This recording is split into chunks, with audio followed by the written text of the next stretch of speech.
Welcome back to Doc Shows You How. This time we're making these turbo lasers and Imperial terrain out of flower pots. I'm considering doing a series on this I'm going to call Trooper Terrain. Let's get to that table. You want to follow along, you're going to need a 3.5 inch pot. Just prepping that, sanding it, cleaning it off with alcohol so everything glues nice and tight to it. So for the actual panels, we're going to use a Manila folder here. It's a thinner material than cereal box or pizza box. I felt like it was too thick on my prototype. Cut out panels for each side, and they are still too wide, so we're going to have to take off a 1/4 inch on a couple of sides here. The whole thing here is when we put those panels on, you want a little bit of distance between them so that there's a place for your paint to sneak in.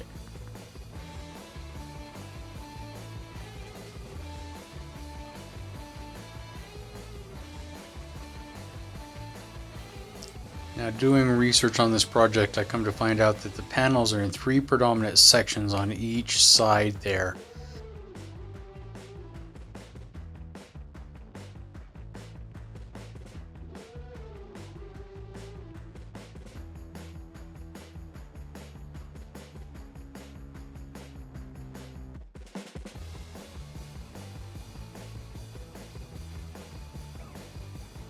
Now I might need to trim that one some more. Now, I learned all this paneling from an amazing guy. You may have heard of him before, Adam Savage. He's got a wonderful tutorial on Star Wars style paneling. I will go ahead and put that in the description, a link for that. We're just going to use one of those punch outs from my tag punch as a door here. And then since that's up off the ground a little bit, it will, of course, need a ladder. Let's clean up that extra glue, though. For that ladder, we're going to do an old standby trick here where we're using part of a kid's racket here.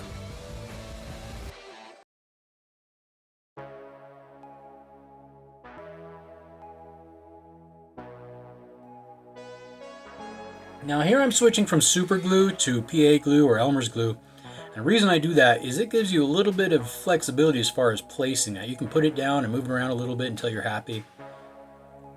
That becomes pretty important when you're trying to get everything lined up well and not have any kind of weird little angles that should be pretty straight.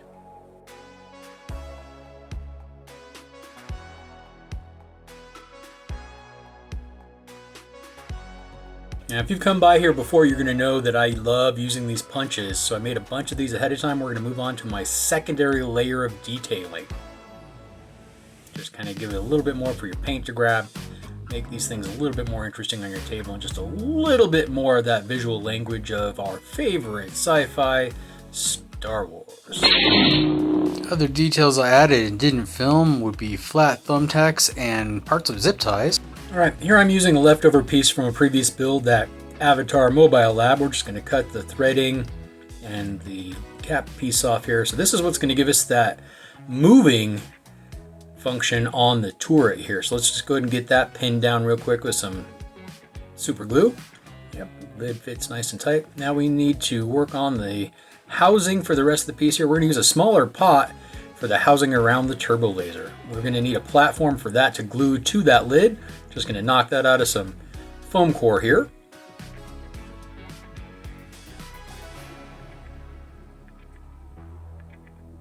Don't shove it in there, you'll lose it. And yeah, that needs to be glued right there on top. To help make sure that's aligned right, I went ahead and drew a X on there from corner to corner. Let's stack a whole bunch of glue on there. I don't want this thing to ever fall apart. There you go, and it works. Now let's move on to the turbo laser. Here's a large-ish cap off of some pills I take. Gluing that to some cereal box here just to help hold the whole thing together nice and firm. And you'll notice I left some working material on there so I could trim it down after. Now we need to move on to the turbo lasers. I'm using a couple of mechanical pencils. You could, of course, dress up chopsticks, some dowel rods you might have on hand, other kinds of mechanical pencils or pins. I mean, be creative here. I do want to mention, when I build Star Wars stuff, I am not usually trying to make something 100% movie accurate. I'm more in line with trying to make sure that it's the same visual language. And I think I nail it pretty good on this one.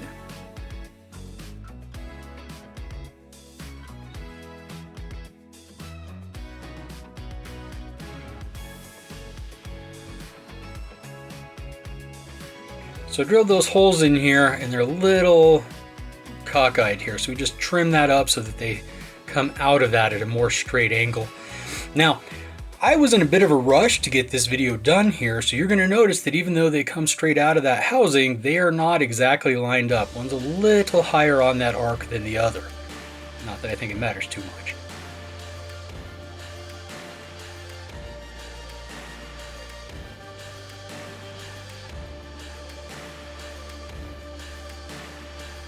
Now when gluing the turret onto that platform, I'm going to make sure that it is pointing away from the ladder and entrance, which would be on the back. We're going to dress up those cannons a little bit more with some corrugation to make that look a little bit more Star Wars. We are taking a smaller plastic pot here, and we're going to trim that to be the cowling around the turbo laser here. I always like to give myself a little bit more material than I actually need. It's easier to trim off than it is to add. Now with these pots, though, you can't cut them with a pair of scissors. You got to get that hole started, so I use an Exacto blade to kind of get that going here. And then a pair of scissors cuts it real easy.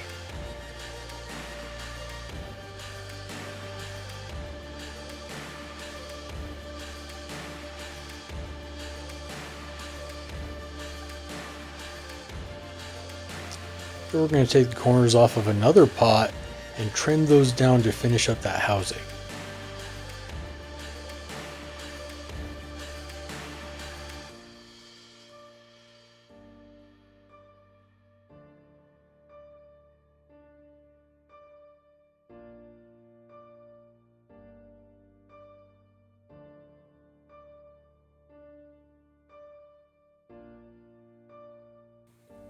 Cyanide acrylic, that super glue, doesn't like foam very much, and the edges of that platform are foam, so I'm going to use some PVA or Elmer's glue on that as well. And you'll see I already added the plating on that there. I'm pretty happy with that.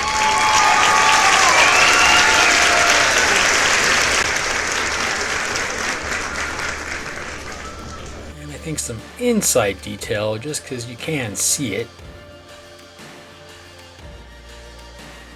Pretty happy with that.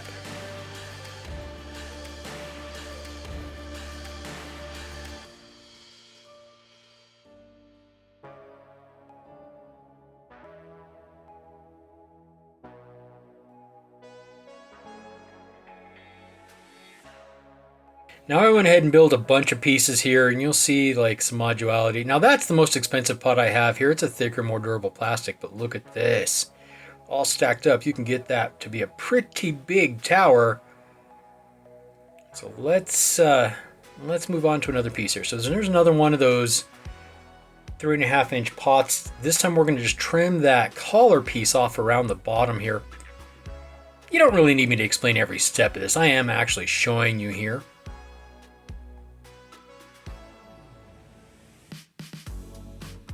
There's a real good chance you folks have come around here before. Maybe you should subscribe so you don't miss my next build. So this time we're going to use just a little bit of masking tape to kind of hold that in place while we just pour a lot of glue in here. Now you are going to notice this is a different kind of super glue than I use normally here. This is a much thinner glue, meaning it runs more like water. And with that capillary effect, that's going to get under some of this granny grating, otherwise known as embroidery mesh. I still have to push it around a little bit with this piece of scrap here. And final set, so it's all locked in. All right, and that's a little boring, so let's do this.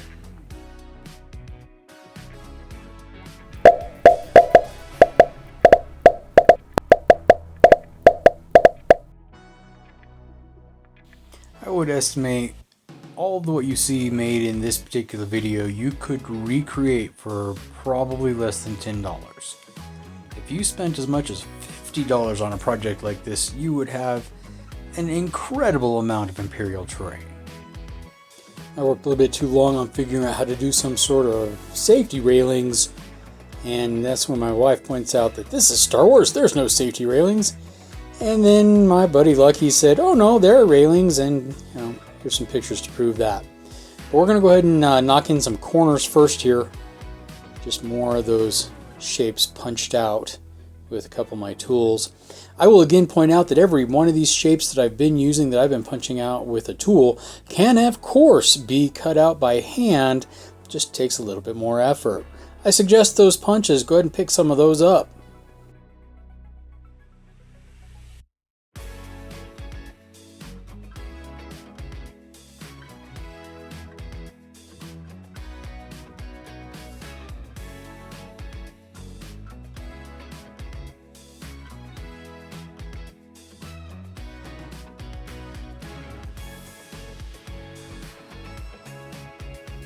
Notice I put front cowling on there too, I just didn't film that.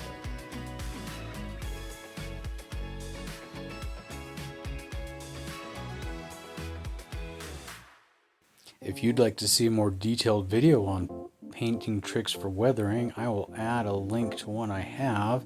That is Billboards Out of Pill Bottles, the paint job. Now just a little bit of burnt sienna, watered down a fair amount. Just a little bit here and there to add some different depth. And when that's dry, we're going to just give it a little bit of a dry brush with some silver.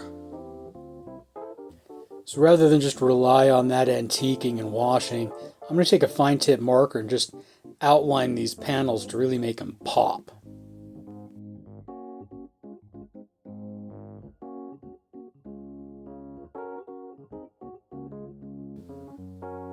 Alright then, so we've got the turbolaser and a platform. Just clicks on another piece there, and there's that middle level. He clicks on either one of those. And the really big base piece, that's 4, and then just a small platform tower, that's 5, and the prototype, that's 6. And with these you can get a lot of different combinations here. I'm just going to run through a bunch of them here.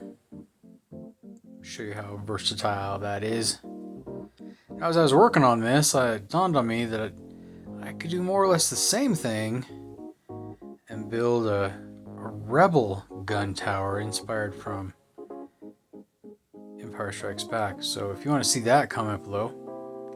And as I was doing a little lead up on this, I did some research, and there are not a lot of videos on how to make Imperial terrain.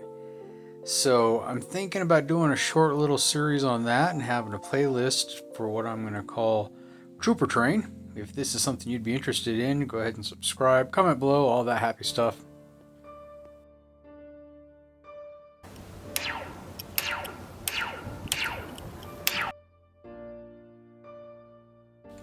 It has been pointed out that these could be used not just for Star Wars Legion, but potentially you could do something similar for the X-Wings miniature game.